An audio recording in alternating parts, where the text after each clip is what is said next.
Hi, children. I'm going to tell you a story called The Little Match Girl, which was written by Hans Christian Andersen. It will take us to the Kingdom of Denmark, which is far from your home and located in Northern Europe.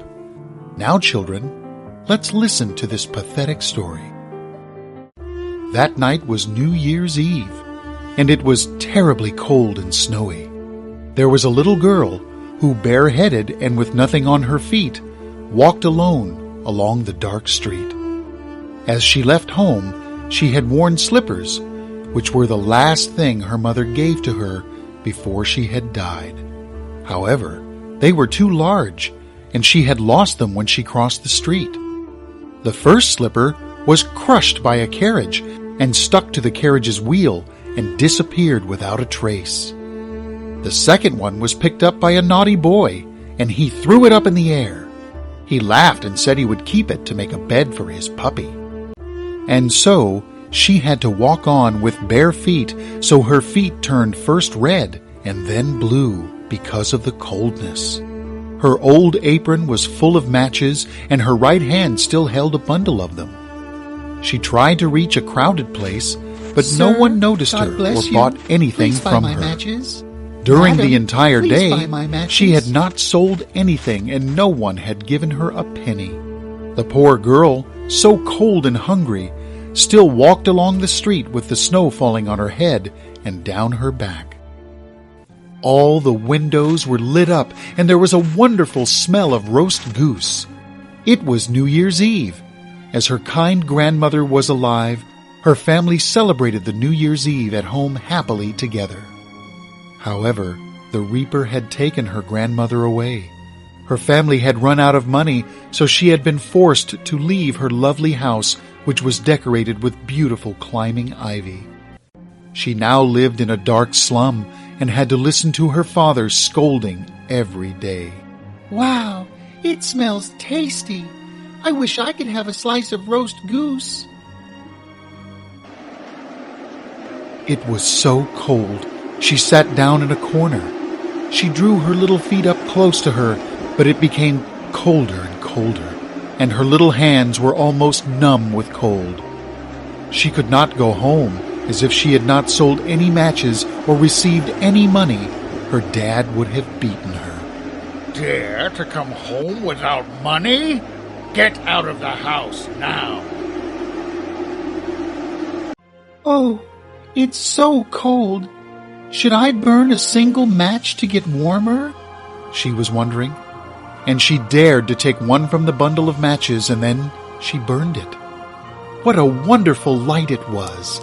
She thought she was sitting before a large fireplace, and the flame was dancing and warmed her delightfully. She stretched out her feet to warm them, but the flame went out, and then the fireplace disappeared too. She held the remains of the burnt-out match and felt very sad. Without thinking, she struck a second match. This time, the wall turned into a veil, and she could see into the room. There was a table in the middle which was full of delicious foods. The most wonderful thing was the roast goose, and it appeared to jump right out of its dish and came up to her with a knife and fork in its back. And then the match went out. In front of her now was a cold, thick wall. On the street, there were still some people passing by, but they didn't notice her at all. She struck the third match. Suddenly, a large Christmas tree appeared. Hundreds of candles were shining and twinkling beautifully on the green branches. The little girl reached both her hands toward them, but all the candles flew up and turned into stars in the sky. Oh, maybe someone is about to pass away. She was thinking of what her grandmother always told her before she had died.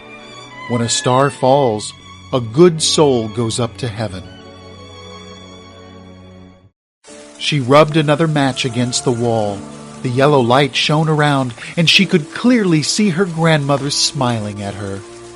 Grandma, she cried, take me with you.